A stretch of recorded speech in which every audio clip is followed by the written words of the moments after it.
Hello, my young theologians and scholars of religion.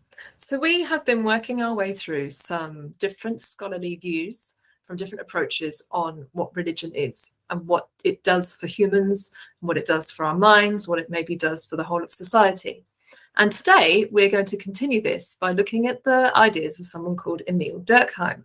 Now, he's a French sociologist who was very, very interested in how society functions. In fact, he sort of came up with an idea called functionalism that some of you may have looked at if you've done sociology GCSE, or if you're thinking about doing that.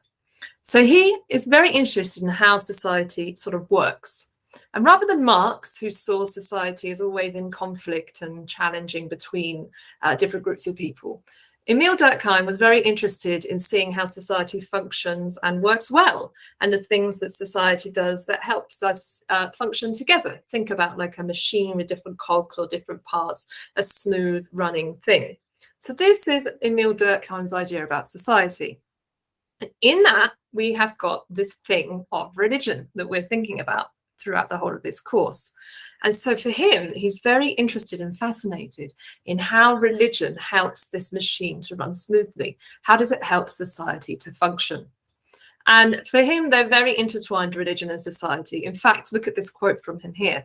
If religion has given birth to all that's essential in society, it's because the idea of society is the soul of religion. And actually, that made me think of lots of different religions when I read that, where we have this idea of us being a society and a community. And for Durkheim, that's a really important part of what religion does. It gives us a real sense of strength together as a group, and it helps us to have the same sort of ideas as each other and really support each other and really helps us to function well. Now, that doesn't mean that it's not a real thing.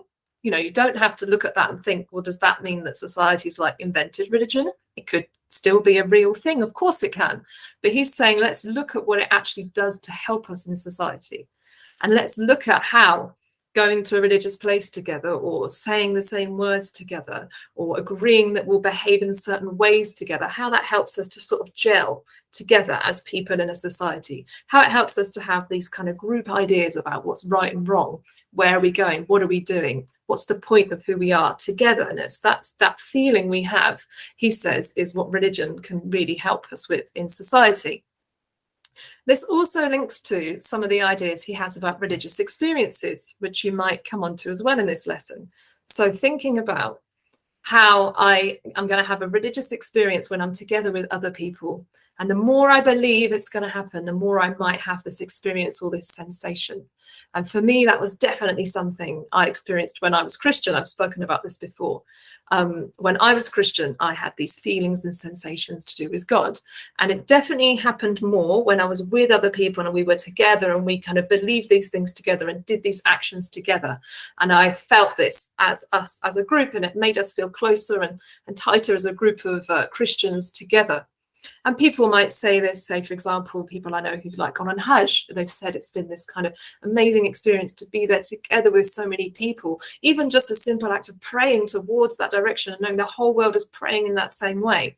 So we can see that religion does help people. It's like a kind of glue it can be to help people be together and function well as a society. Now, that doesn't mean that it's not true, doesn't mean that it is true, but it's a perspective and a view on society, a view on religion, and how it works with society that you're going to unpack a little bit more together today. And as always, I'm very interested to hear what you have to say about Durkheim and all the other thinkers that you've encountered. And hopefully I'll see you again soon. Okay, bye-bye.